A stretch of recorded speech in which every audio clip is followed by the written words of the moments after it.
We also have our Hearing Defenders tab. So, what's this?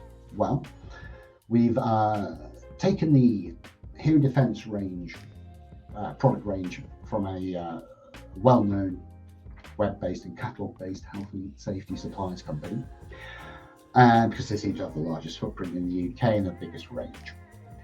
And the octave data taken from your measurements is then applied to this list, and it color codes the product for you.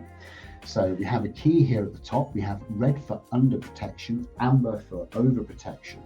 Now, in my line of work, over protection is worse than under. Under protection, you're going to lose your hearing. That's a bit of a shame. Over protection, no, you might not hear the forklift truck backing up, or we deal with refuse collectors, and they're in and out of roads, and if they're doing glass recycling that day, glass is perfect frequencies and volume to cause hearing problems later on. So we need to protect them, but if they're walking out into traffic, we don't want to overprotect them. We don't want to cocoon them.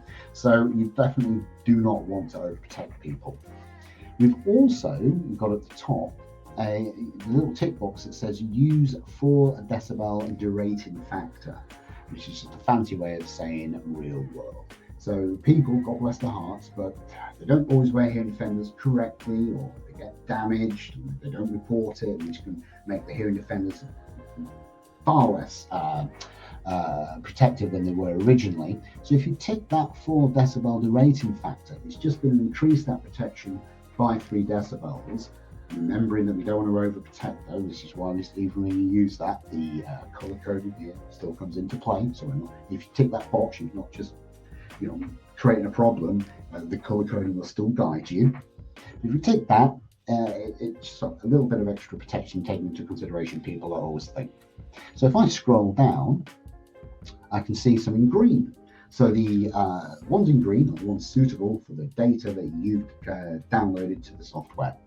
Now you may find that the measurement has quite a low average value, but you have some large spikes, and you maybe want to protect people against those large spikes. Never forget though, it's the average value that we ultimately care about. The 80 and the 85 are average values.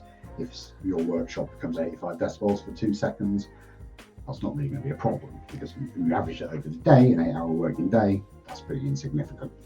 However, because I'll just jump back here, because I marked up these areas, and I didn't particularly mark any of the really loud areas. Here's one right there. I did that one, but I didn't do this one. This is just for demonstration purposes though. If I now jump back to my Hearing Defenders tab, this is currently selecting or color coding products based on the entire data set. However, I could tell it to just focus by clicking on this box on the areas that I've highlighted, and it will just color code based on the area that you've told it you're interested in. Now, you may find that you have product, you already use Hearing Defense product that's not on this list.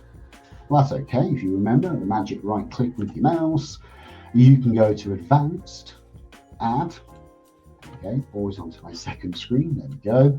Populate these boxes, manufacturing details and all that. Good for you to know, but what we really need is these boxes here populated. So this is the frequency attenuation on the product that you're adding. And as it says here, please do, if you find that there's no value on the packaging for the Hearing Defenders that you've bought, or you've gone online and researched it again, please do leave the box blank. Don't put 0, otherwise it will mess with it. So just leave it blank. But you can add any product that you've already got. Click OK, or add it. Oops, see, that's what it sulks at you if you don't put any information in. It'll add it to that list permanently. It's going to color code it for you, so you'll know if that's suitable for the environment that you've been using it in. If I now just click on one of these, I'm going to go and do my classic shortcut to produce a report. I promise you we will look at the reports tab, but we do like our shortcuts.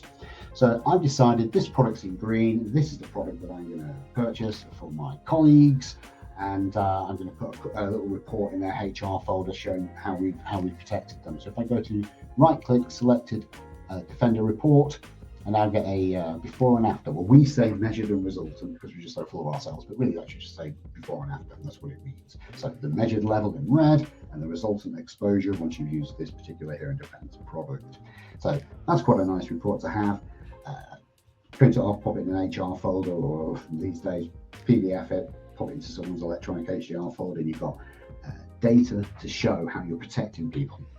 So that's our Hearing Defenders tab. Everybody seems to like that tab. And everybody just reiterate before and after hearing red. And if you just want to export only that graphic, hover in the corner, you can export that data.